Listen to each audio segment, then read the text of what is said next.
সবই তো শুনলে মাসিমা, এবার আমি কি করব?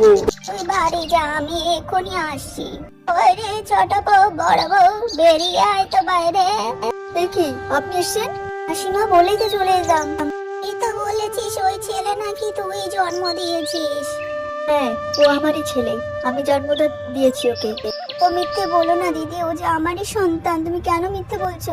আর একবার বললে না তো জিভ টেনে ছিঁড়ে দেবো, ওই আমার ছেলে। আজকে পরীক্ষা দিয়ে তোরা উত্তীর্ণ হতে পারলেই মা প্রমাণ হবি। গোপাল নে আয় তো। হ্যাঁ মাসিমা, এই নাও। এই জুসে বিষ মেশানো আছে, তুই খেয়ে প্রমাণ কর। কেন? ও তো মা বলে দাবি করেছে, তাহলে ও আগে পান করুক, আমি কেন আগে করব? কাজে মাসিমা, আমার জীবন রেখে আর লাভ নেই, আমি তো ছেলেকেই পাচ্ছি না, দিন আমিও খাবো ওটা।